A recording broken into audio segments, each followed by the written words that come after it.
네, 이 3차 시에서는 기후변화 어떻게 우리가 적응하고 또 어떤 대책을 세워야지만이 기후변화를 완화시킬 수 있는가에 대해서 강의하도록 하겠습니다.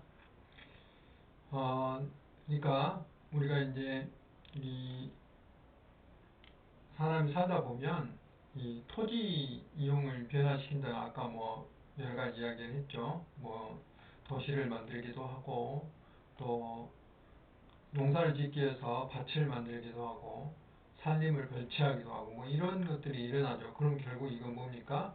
이산화탄소를 발생시키기도 하고 또 흡수를 못하게 하기도 하고 또 화석연료를 각종 사업장, 뭐 전기, 발전소 우리가 지금 우리가 이제 전기 자동차는 친환경 자동차라고 그러죠.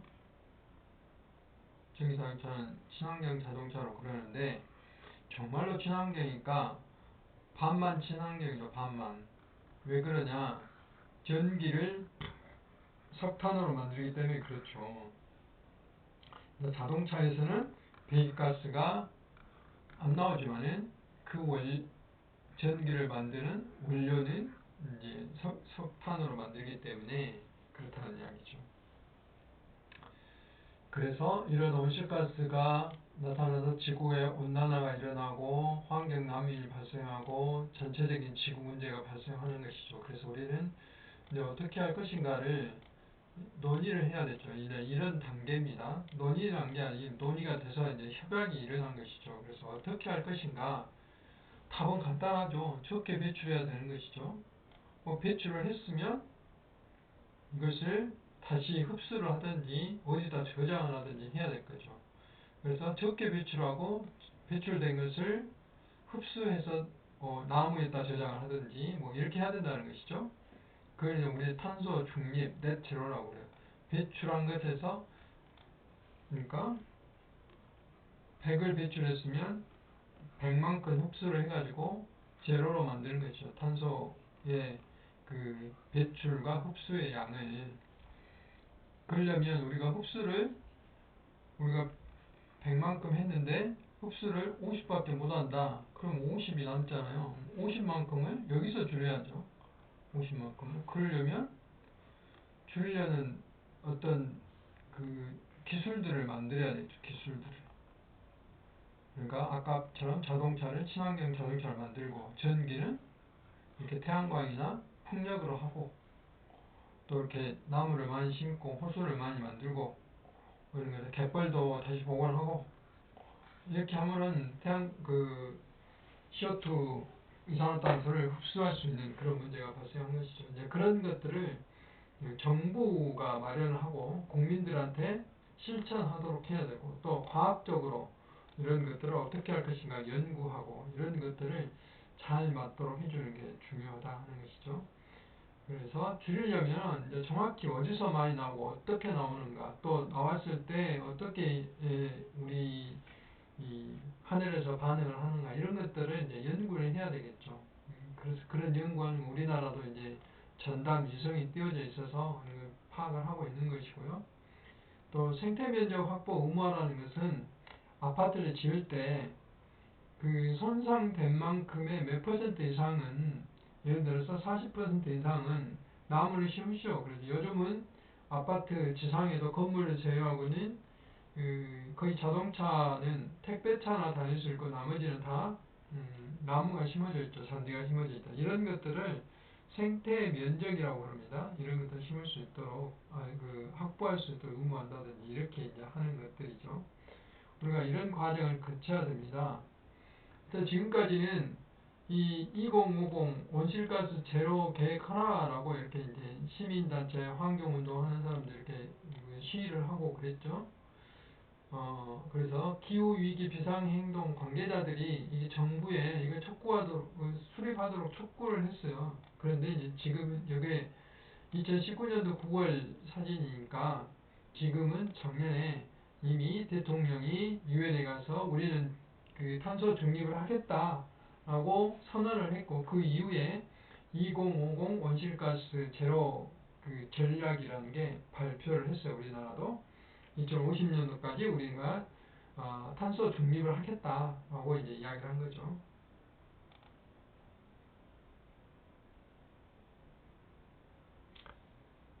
협력하지 않으면 모두가 손해다 하는 것이죠.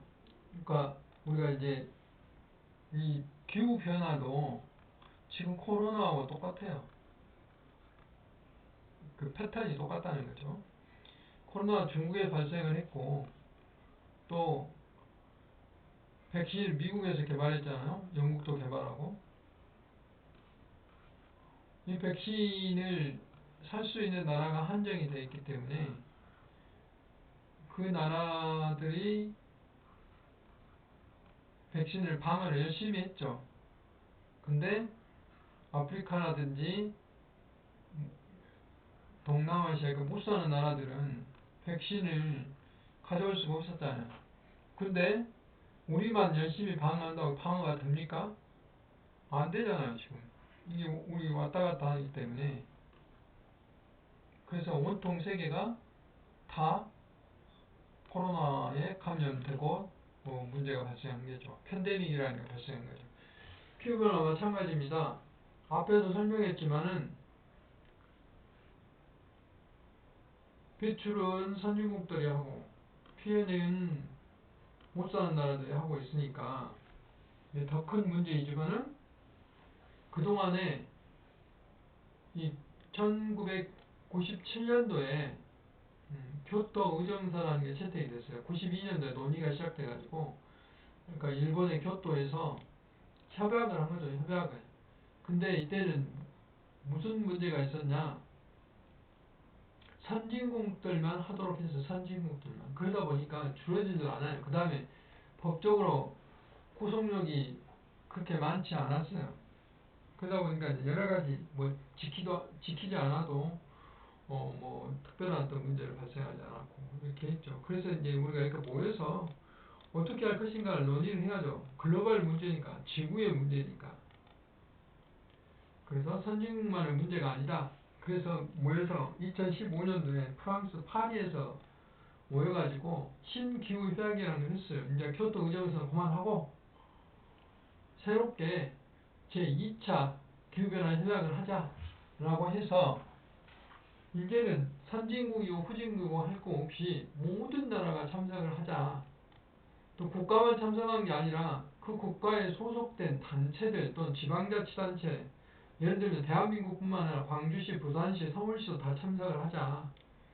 또 뭐 석탄공사니 무슨 도로공사니 수자원공사니 다 참석을 하자. 이런 게 이제 파리 협약이에요.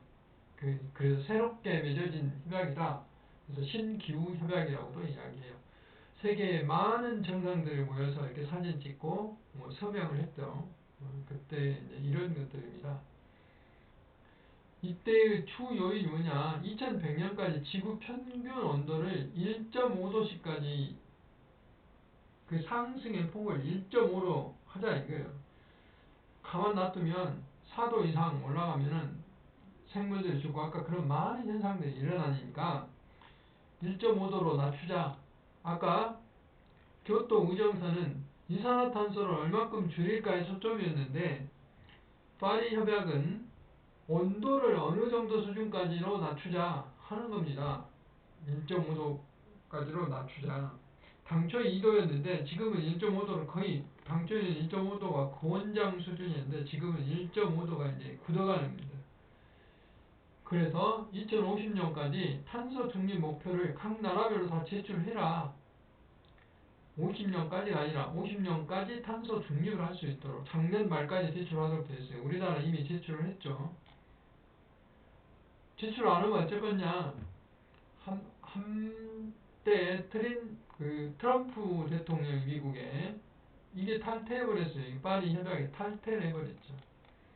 그래서 뭐 좀 어려움이 많았죠. 근데 다시 바이든 대통령이 와서 다시 이제 가입이 됨으로써 지금 이제 정상적으로 돌아가고 있는데 이렇게 어떤 한 나라가 지키지 않으면 여러 가지 문제가 발생할 수 있다.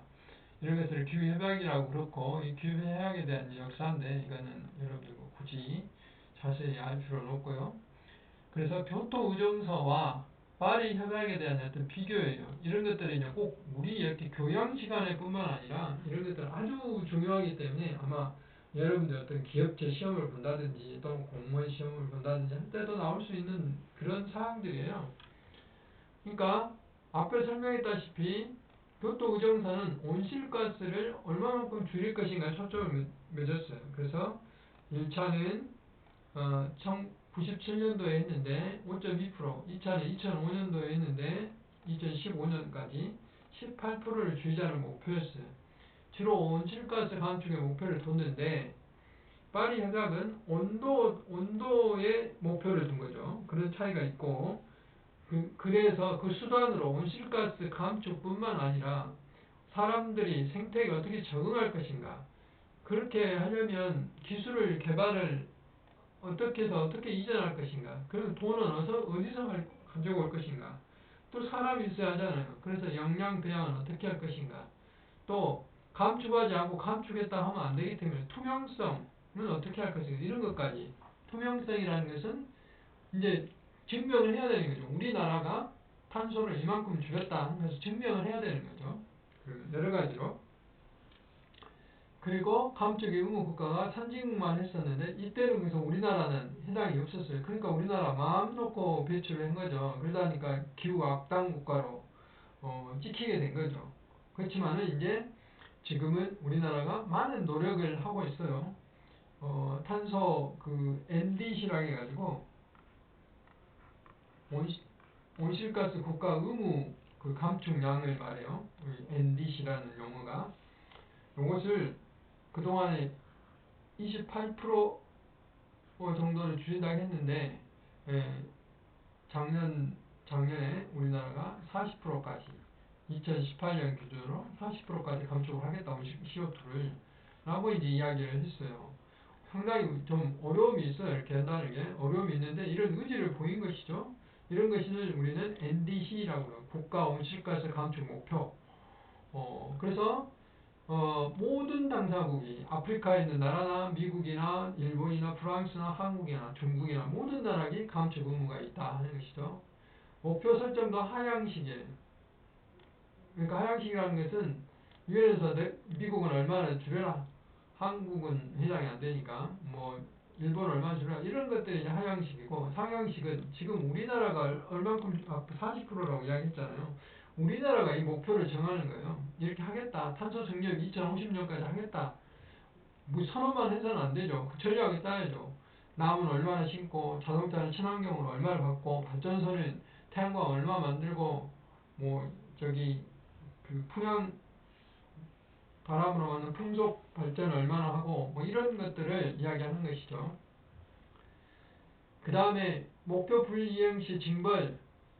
이제 교토의정서는 이게 두 번에 걸쳐서 했잖아요. 1차에서 달성을 못하면 2차에 1.3배를 더 추가를 시켰다 이 말이죠. 근데 여기는 비징벌적이에요. 그렇지만은 끊임없이 투명성을 보여줘야 된다는 거죠.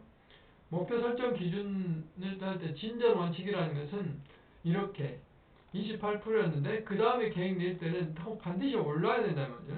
이렇게 추가를 할 때는 그것도 진전 원칙이라고 해요. 그런데 교토정서에 이런 상황이 없죠. 그 다음에 행위자가 여기는 국가만 해당되는데 여기는 다양한 행위자 앞에서 말씀드렸죠. 지자체도 해당되고 기업들도 해당되고 그런다고 그랬죠. 또 이제 국제 연대 중에 하나가 P4G라는 게 있어요. P4G라는 것은 이 G가 4개인데 G가 여기 있잖아요. 그린, 녹색, 글로스, 성장, 그 다음에 글로벌, 국제, 골, 목표. 그래서 녹색 성장 및 글로벌 목표를 위한 연대. 그래서 그것을 파트너십이기 때문에 그 말을 넣어가지고 P4G라는 표시를 하고 덴마크에서 처음으로 만들어가지고 처음으로 열렸어요. 그리고 올해 작년에 오래가지고 작년에 우리나라에서 열렸어요. 그래서 우리나라 두 번째 이걸 유치를 해서 열렸죠. 이것은 역시 똑같은 이야기예요. 녹색 기술을 발전시키고 그 다음에 파리 협정과 같은 이런 지구적인 목표 달성을 조금 더 열심히 해보자 하는 겁니다. 이제 그런 내용이 되겠고요.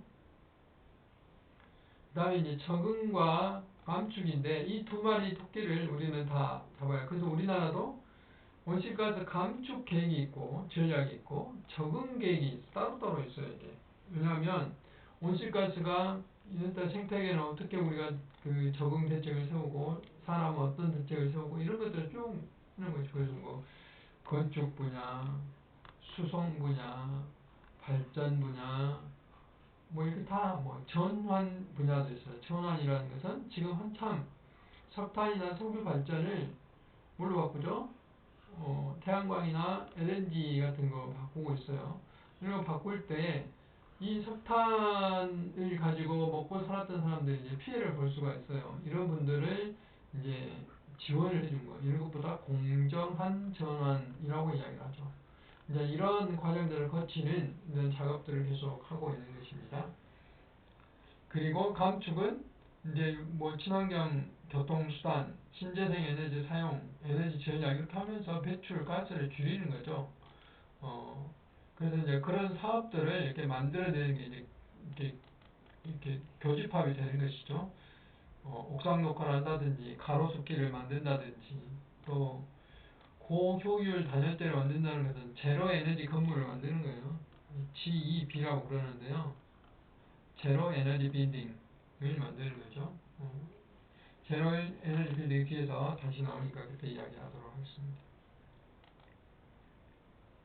그래서 우리나라는 기후관 관련된 어떤 계획이나 정책들 이렇게 하고 있어요. 이게 자세한 내용은 뭐 설명하지 않겠지만 이런 것이 있다. 기후변화에 어떻게 대응할 것인가 기본 계획을 20년 단위로 이렇게 세우고 있고요. 지속 가능한 저탄소 녹색 사회를 구현하겠다는 비전을 가지고 이렇게 많은 그 전략들을 과제들을 가지고 있고 그 다음에 기후변화 적응 대책이잖아요. 적응. 앞에서 설명했던 이거는 5년 단위로 해요. 5년 단위로. 그래서 국민과 함께 기후에 대해서 안심한 국가를 만들겠다 하는 거죠. 여기도 3대 정책을 만들어서 이렇게 과제를 가지고 하고 있습니다. 그 다음에 앞에서 이제 열심히 제가 이야기했던 장기 저탄소 발생 전략이라는 걸 2020년 12월 30일에 냈어요. 그래서 2050년까지 우리가 탄소 중립 전략을 하겠다 하는 거고 그래서 여기에 맞춰서 탄소 중립을 선언을 하고 그 다음에 2050 탄소 중립 정책에 대한 어떤 전략을 수립한 거죠. 근데 이런 것들을 하려면 이제 우리는 이렇게 계획을 짰죠. 국가가 계획을 짜고 이제 지향한 바가는 이런 생태도시, 이콜로지컬 폴리스라는 어떤 생태도시를 만든 것을 지향을 해야 되겠죠. 기존 도시가 됐든 어떤 도시가 됐든 바로 이제 이런 도시죠. 숲과 호수가 이렇게 어울려진 도시. 그래야지만이 탄소를 흡수하고 도시 열섬을 방지하고 이런 것이 되겠죠. 또 비가 오면 물이 순환하고 이런 걸 순환 도시라고 그러는 것이죠. 그 다음에 에너지 사용을 최소화하고 청정 연료를 사용하기 위해서 이렇게 태양광이라든지 풍력이라든지 이런 걸 사용하게 되는 것이죠. 친환경 교통수단 여기는 자전거 길이고 여기는 사람이 다니는 길이고 여기는 찻길이죠. 만약에 사람이 이게 자전거 길에 이렇게 이 사람이 걸어가다 자전거에 치였다. 누가 벌금을 물어야 되냐? 과태료를 이 걸어가는 사람이 물어야 돼요. 자기가 가야 될 길이 아닌 곳을 갔을 때 우리나라는 무조건 자전거가 책임이 있는 것이죠. 이제 이런 차이가 있습니다.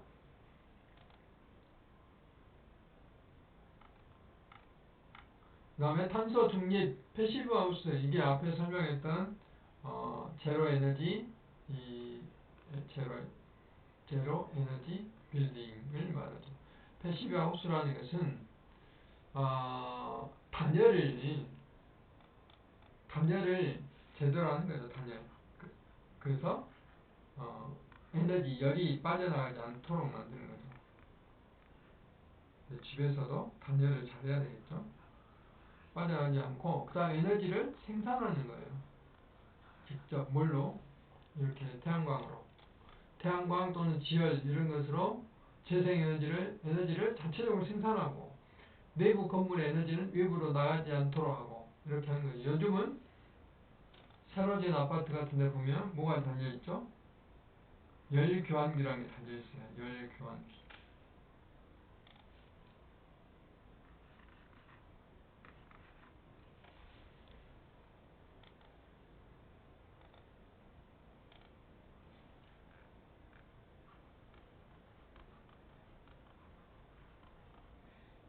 그래서 열교환기는 베란다에 보면 이런 통이 있는데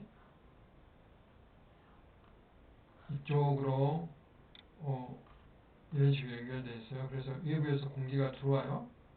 여기 이제 필터를 통해서 걸러져서 이렇게 들어오고, 여기 있는 공기는 바깥으로 나가죠. 이렇게 나가는데 역시 또 필터를 통해서 이렇게 나가고, 여기에 장치들이 들어있어서 열은 바깥으로 빠져나가지 않고 이렇게 공기는 또 이렇게 들어오고 먼지는 걸러지고 그러죠. 그래서 마치 이 거대한 공기청정기하고 비슷한데, 공기청정기의 단점은 뭡니까? 여러분들이 하루 종일 창문을 닫아놓고 공기청정기 죽으라고 가동하면 먼지는 줄어드는데 여러분들의 그 호흡을 하면서 나오는 CO2는 줄어들지 않아요. 그럼 머리가 아프고 문제가 생기는 것이죠. 환기를 그래서 해야 되는 거예요. 근데 열 교환 장치가 있으면 환기를 좀 덜 하더라도 버텨낼 수 있는 거죠. 공기가 순환이 되기 때문에 바깥 공기가 들어오고 나가고. 근데 열을 뺏기지 않는 거죠. 이런 것들이 이제 패시브 하우스의 개념이라고 할 수가 있습니다. 그리고 독일의 프라이부르크 같은 경우는 이게 건물이 거의 다 이렇게 태양광의 도시다라고 할 정도로 신재생 에너지가 활발하니 이렇게 되는 곳이다. 그것뿐만 아니라 전기 요금 체제라든지 교통 체계라든지 또 뭐 이런 도로 포장이 최소화 이런 것들이 잘 갖춰져 있어서 생태 도시로서 면모를 갖추고 있고, 브라질에 있는 꾸리찌바 같은 경우는 환경을 생각하는 교통 체계로서 대중교통을 이용을 활발하게 해서 중앙버스 전용차로 서울 같은 데 하고 있는데요. 뿐만 아니라 굴절버스를 이용하기도 하고, 또 이렇게 지하철처럼 플랫폼을 만들어서 그 사람들이 대중교통 편하게 하는 거죠. 이렇게 예를 들어 우리 이렇게 시내버스 타려면 계단을 저장 버스 있습니다만은 이렇게 계단을 올라가서 가야 되잖아요. 굉장히 불편한데 이렇게 플랫폼을 만들어 놓으면 바로 탈 수 있는 거죠. 이렇게 그런 것들을 이렇게 끊임없이 만들어 줘야지만이 대중교통을 탈 수 있어요. 대중교통을 타라타라만 하면 안 되겠죠. 또 물을 재이용하는 도시들도 많아요. 물을 싱가포르 같은 경우는 우리나라 정수장은 제가 뒤에서 수돗물에 대해서 또 할 텐데, 정수장은 넓은 면적에 뭐 굉장히 넓은 침전지와 여과지를 가지고 물을 생산해 내는데, 여기는 건물이 들어있잖아요. 건물. 여기는 연못이에요. 건물 안에가 정수장이 다 들어있어요. 그래서 이렇게 거대한 정수기들이 여러 개 들어있는 거죠. 이렇게 세계 최초로 뭐 56cm인가 이렇게 거대한 그 필터를 만들어 가지고 물을 이렇게 걸러내는 장치들을 만든 것이죠. 이제 그래 가지고 여기 싱가포르 같은 경우는 지금 여기가 이렇게 빗물을 받아놓고 얘가 바다인데요. 빗물이 빠져나가지 않도록 이렇게 장치를 만들어서, 싱가포르 같은 건 물 차립이 안 돼요. 그래서 말레이시아에서 물을 사와요. 원수를 사오는데 2030년도까지 물로부터 독립하겠다라는 선언을 하고, 비가 오면 한 방울도 바다로 빠져나가지 않고 물 사용을 하겠다. 또 하수 처리한 물을 다시 수돗물로 만드는, 새롭게 태어났다 해서 뉴 워터라고 이름을 지었어요. 이제 이런 일도 하고 있고, 미국의 오렌지 카운티는 LA 옆에 있는 이 해안 도시인데요. 여기 역시 LA 옆에 있으니까 비가 안 오잖아요. 근데 여기도 물이 부족하니까 생활하수를 가지고 다시 이렇게 수돗물을 만들어 똑같이 이렇게 멤브레인 필터를 이용해 가지고 막류관을 이용해서 이렇게 수돗물을 만드는 일을 하고 있어요. 그래서 물을 재사용하는 문제도 우리가 수돗물을 왜 아껴야 되냐? 일단은 이제 절대량이 부족하기, 수돗물 시간에 해야 되는 내용인데요. 절대량이 부족하기 때문에 그렇죠. 광주 같은 경우는 물 자립이 거의 없어요. 거의 전라남도에 있는 동복호, 주화모에서 물을 가져오기 때문에 그걸 가져오면서 에너지가 들어가잖아요. 강주 같은 건 그래도 그 자연 유화라 해가지고 펌핑을 안 해도 올 수 있는 시설이 되어 있는데 또 정수장에서 물을 생산할 때 또 전기가 들어가잖아요. 약품이 들어가잖아요. 전부 에너지예요. 그래서 수돗물을 아껴야 된다는 거예요. 절대량이 부족하기도 하지만 그 다음에 저영양 개발이라는 게 있어요. 저영양 개발이라는 게 있는데 그걸 LID라고 그래요. Low Impact Development라는 그런 기법인데 이건 한마디로 말하면 물순환을 말합니다. 물순환.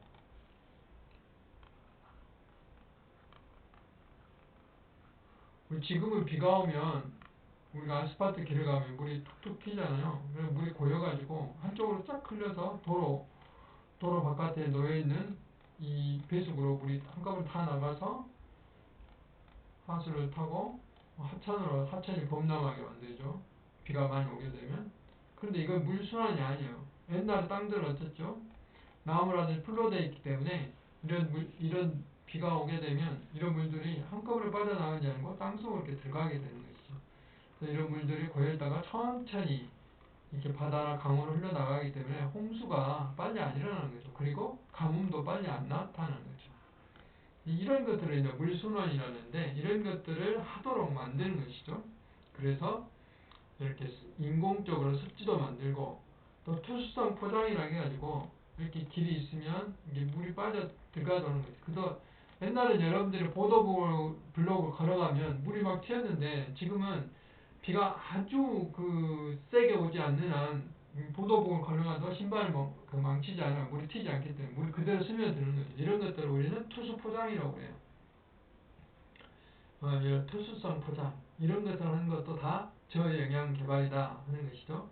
그 다음에 이렇게 우리 새로 만든 도시들 가보면 남구의 뭐 효천지구라든지 뭐 이런 데 가보면 식생 체류지랑 해가지고 빗물이 오면 일시적으로 물을 이렇게 가둬놓는 공간이 있어요. 이런 것은 그 저류의 기능도 하고 뭐 이렇게 물을 땅속으로 들어가게 하는 이런 여러 가지 장치들을 이제 우리는 저영양 기법이다. 이것도 기후 변화에 어떤 기여하게 되는 것이죠.